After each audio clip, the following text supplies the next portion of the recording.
Asia Siowo! Witajcie!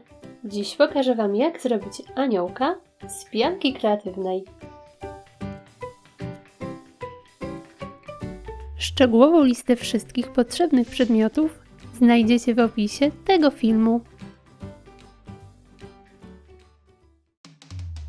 Z papieru robię stożek.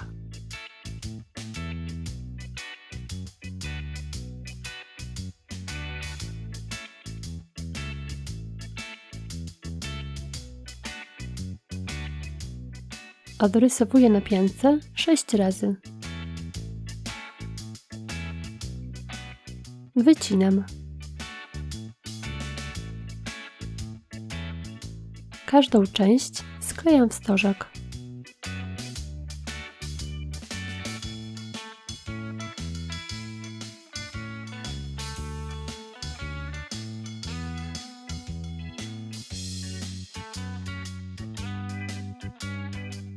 Następnie powstałe stożki sklejam, tworząc suknię anioła.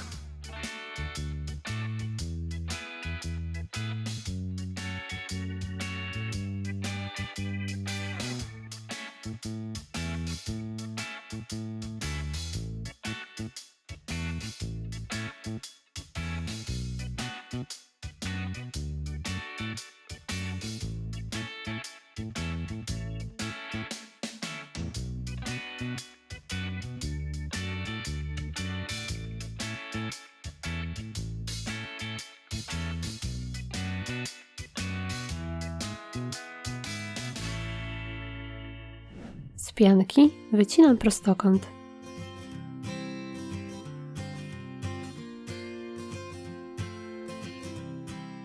Odcinam krawędzie, by powstał kształt skrzydeł.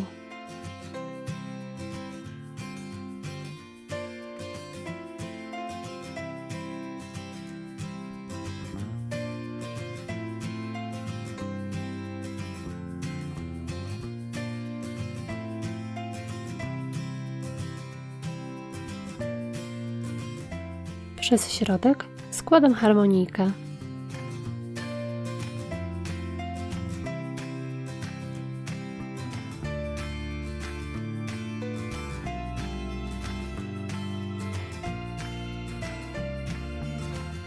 Przyklejam skrzydła.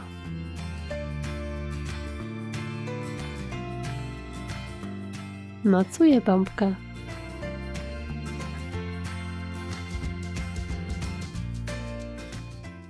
Z małego kawałka pianki formuję kokardkę.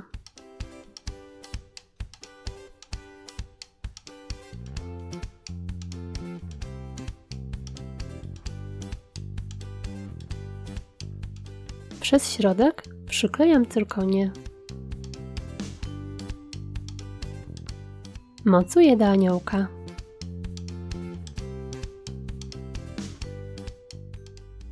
I gotowe! Taki aniołek będzie fajną dekoracją na stół, choinkę czy jako dodatek do stroika. Możecie go zrobić w różnych wielkościach, w zależności od tego, jaką bombkę czy kulkę posiadacie. Na moim kanale znajdziecie też inne pomysły na wykonanie aniołków. Na dziś to tyle. Pozdrawiam! Pa, pa!